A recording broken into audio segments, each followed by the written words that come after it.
Hey everyone, this is NHL News Reports. We're back in the video. Today is some news we got today between the Canadiens, Kraken, Sharks, Jets, and the Oilers we'll get into. So let's get into it right now. Starting off with Montreal, we have some news here, some injury updates, more bad news than good news here. But a little good news we do have. Starting off with the bad news, Guhle's out for 8 weeks. So wasn't expecting 8 weeks, but he'll be out for 8 weeks, Not doing too well there. That's one of the young defensemen that gets about 19 to 20 minutes per night on the back end for the Montreal Canadiens. The rookie, he's out, so that's not going to be too good not to have him in there for development, but he's been very good. Have to give it to him on that. Brendan Gallagher is going to be out for 2 weeks. So he's out again. He was already out for some time. Now he's out again. Another injury here. 2 weeks this time. And Matheson and Monahan are progressing nicely. I know Monahan was on the ice trying to get himself together. He had a foot injury, and Matheson's getting back, trying to get back, into the lineup pretty soon. So we'll see what happens. More updates, I'm sure, will happen on Matheson and Monahan very soon. But that's what we have. Guhle's going to be out for some time. Gallagher out for a couple weeks, and Matheson and Monahan progressing nicely at this point. We'll see what happens soon with that. Moving on to the Kraken. Obviously, Shane Wright won the World Juniors here with Canada against Czechoslovakia, or Czech Republic, the Czech Republic. So he's going back to the OHL, the Kingston Frontenacs.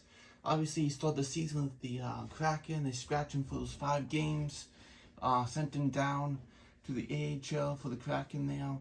And so he played some games there, came back up, scored his first NHL goal. Then, not too long after, he went to the World Juniors, and now the World Juniors is done, and now he's going back to the OHL.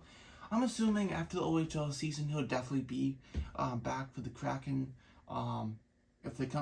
If they make the playoffs, the Kraken, definitely he'll be in for the playoffs. Or the end of the season. Definitely by the end of the season, he'll have some games, maybe 15 to 20 games, if they can get him in for those games-ish. Maybe 10 to 15, I should say. More like 10 to 15. Depending when the OHL finishes for him. I don't know where they are, the Frontenacs in the OHL, the standings right now. I haven't kept track. But if they get to the playoffs and make some, distance in the playoffs, then obviously he'll be there a little bit longer. But definitely, hey, they want to see how he does. They kept him for some time. Now they're sending him to OHL to play some games. So we'll see what happens there. So talking about the World Juniors with Shane Wright being the captain. Canada wins the gold in World Juniors over Czechia. Dylan Gunther, the Arizona Coyotes prospect, scores the overtime goal there. Czechia hasn't won gold since 2001, so that was their chance to do it. But World Juniors is a lot of fun to watch. A lot of good prospects, great prospects to watch, like Bedard breaking records there. If you ever check out my series so far, I have 2 videos, Canucks and the Canadiens, on what Bedard will look like on those teams, and some other teams coming out soon. So Canada wins again. I think that's the 20th gold medal for Canada there in the World Juniors. So they win again, but they have a lot of good players. Slovakia was really good in that overtime. They had some really solid players, and they were great. They battled out to the very end of overtime. Obviously, Bedard scored, but they had some good chances, some really good chances. And that was a fantastic game. And with a goal that Bedard, that highlight goal, will be played forever, literally. Great goal there for sure.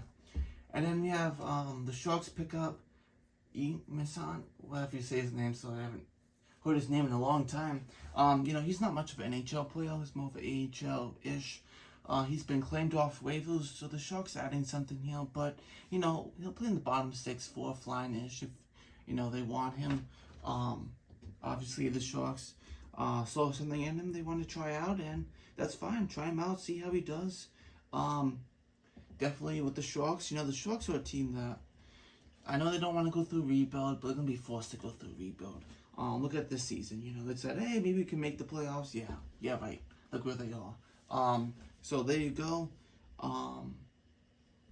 He's been picked off waivers, and you know, hey, for him, he's been picked off from the Jets.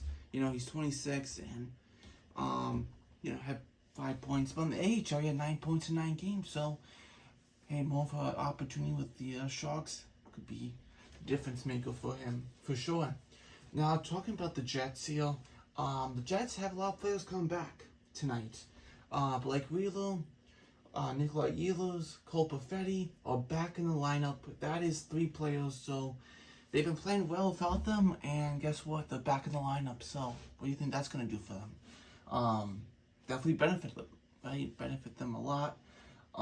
We'll see how that goes for them. I'm sure nothing but positive things for them for that. Good to have them back. And also, Rick Bowness, the coach. Rick Bowness will be playing his 2,600 NHL game behind the bench. Bowness obviously is right now the longest NHL coach running right now. He's 67.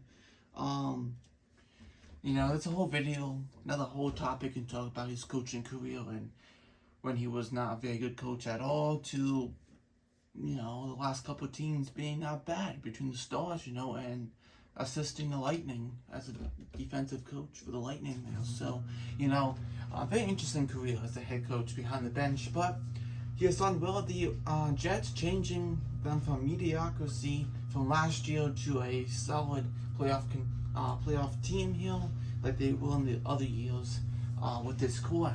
And moving on to our last subject, we're talking about the Oilers. The Oilers are looking for left defensemen. They need defense. We know that. But they need to make right decisions. They do. If you want a good player, you have to pay for him. So if you don't want a really good player, well, you gotta pay less, and that's what you get for them. So Joel Edmondson is someone that has been rumored going to the Oilers. Same thing of Kavakov. Kavakov obviously with the Columbus Blue Jackets, and Edmondson with the Montreal Canadiens. Edmondson only has like a couple points, like 3 points to the season. But he's a good shutdown guy, can play in your top 4, and he has a little term this year, next year at 3.5, knowing that defensemen want, you know, money, some money more than 3.5. And Kavakov is a great deal too. But the thing about Kavakov, even though he's playing really well, solid defenseman, Kavakov is actually a UFA at the end of the year. So you go, $2.8 million. But we'll see what happens. I don't know if the Blue Jackets want to give up Kavakov, that's the thing. But let me know your thoughts on this in the comments below, and I'll see you next video.